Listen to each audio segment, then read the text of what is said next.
Bonjour. Le bulletin de mission du 18 janvier 2025 nous vient d'Oulan-Bator, en Mongolie. Le titre est « Ce sont des espions ». Dans les sables mouvants de l'ère post-communiste de la Mongolie, une jeune femme nommée Debbie s'est trouvée attirée par quelque chose que sa famille ne pouvait pas comprendre, la foi en Jésus. C'était en septembre 1992, et les échos du régime communiste résonnaient encore dans les cœurs et les esprits de nombreuses personnes, dont la mère de Debbie, Tseranjaf Danzan, était convaincue et fière partisane du communisme. Sa mère l'a mise en garde, n'assistez pas aux réunions des Américains, ce sont des espions. Ce sont des espions. Tseranjaf a passé sa vie à défendre l'idéologie marxiste, gagnant même un pins convoité orné des visages de Marx, Engels et Lénine. Pour elle, la religion n'était pas seulement étrangère, mais aussi dangereuse, un outil de manipulation. Pourtant, malgré les fortes objections de sa mère, Debbie assiste aux réunions adventistes du 7e jour, captivée par l'espoir et l'amour qu'elle y trouve. En 1993, elle a pris une décision qui a changé sa vie, elle s'est fait baptiser, devenant ainsi la première convertie adventiste en Mongolie après l'effondrement du communisme. La colère de sa mère était palpable. Les Américains sont de mauvaises personnes, insiste-t-elle. Ce sont des espions et ils vont ruiner notre pays.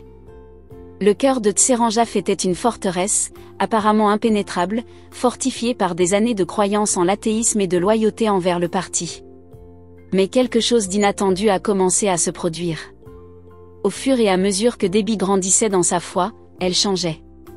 La jeune femme autrefois têtue est devenue douce, respectueuse et obéissante, une transformation qui n'est pas passée inaperçue.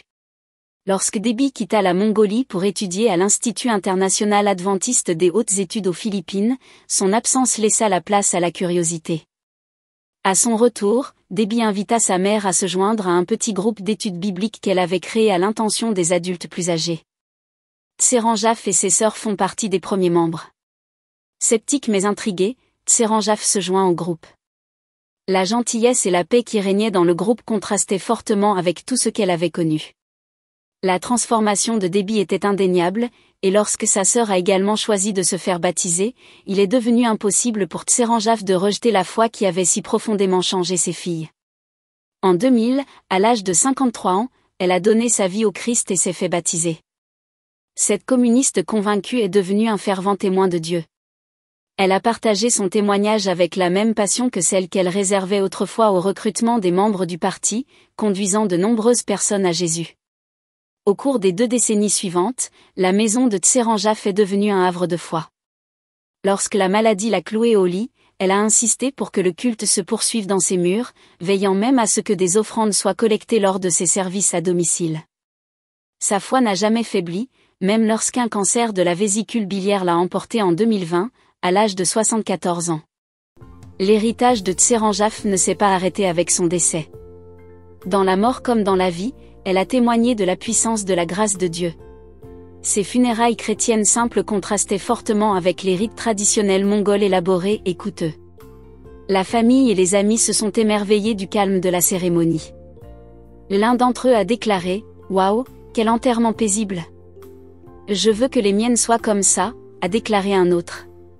Sa pierre tombale, sur laquelle sont gravés les mots du verset 18 d'Isaïe 30, continue de proclamer l'espoir, heureux tous ceux qui l'attendent. Avant de s'éteindre, Tseranjaf a fait part à Debbie de sa dernière volonté, mon espoir est dans le Christ. Je veux dormir jusqu'à ce qu'il vienne.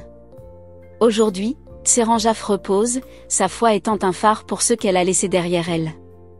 Son histoire nous rappelle qu'aucun cœur n'est trop difficile à atteindre pour Dieu.